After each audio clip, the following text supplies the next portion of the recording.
Hello Panto Diary viewers, day 11 is what we're about to discuss, but just before, I would like to say thank you to everyone in Chippenham for giving Warwick and myself a fantastic welcome when we switched on the Christmas lights last night. Looking up the street, thousands of people, as far as you could see people. So brilliant turnout, and it was raining as well, so thank you guys, we had a fantastic time. Panto Diary day 11, so what happened day 11?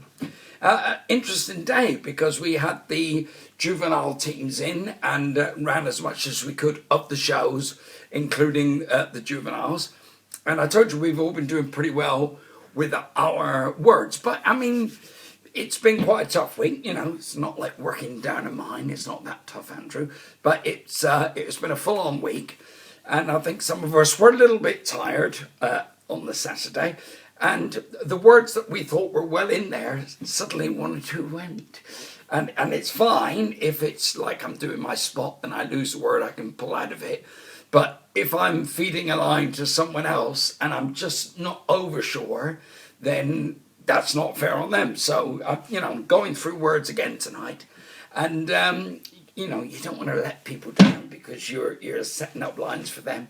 The other thing, we had notes. Had them by email this time, interestingly. Oh, technology. And the notes are given when the director sits and watches us do all the rehearsals. She might think, well, that needs to change there. Normally, we would do it after rehearsals, but because Warwick and I went off to do the lights, we had it by email. And yeah, some good points, typical points for Andy Ford, may I say, because I move around a lot when I do my solo shows. That's just the way I deliver.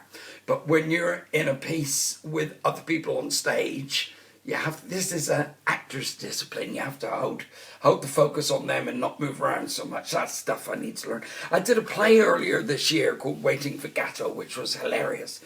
But I got a lovely note halfway through a run. The director at the back of the room shouted out, "Andy Ford, stand still." Fantastic. So yeah. That's disciplines that I'm not used to because I'm normally by myself. But interesting. Once again, being fair to everyone around you and making sure that the story is sold in the right way and the audience are focusing on the things that they should be focusing on. I got plenty of time for my comedy, so everything's got to be pointed at the right times in the pantomime. So that was very good. What's happening? Well, roast dinner is in the oven right now. And yes, it is loin pork steak. Come on. And what about Team GB winning the Davis Cup? How fantastic was that? And what's that? I'm about to watch the Norwich Arsenal game. So not a bad day off. Lines tonight though, Andy Ford, you're expected to do that. And back we go tomorrow to run through the things that just need a little bit tightening up. This will be the last chance, really, we get a chance to flow with it because we're in the theatre on Wednesday and it's all the technical rehearsals, so it's very stop-start while the lighting and sound and everyone gets it right. So that was day 11. Day 12 is tomorrow, and I'll let you know what happens. Of course, I will.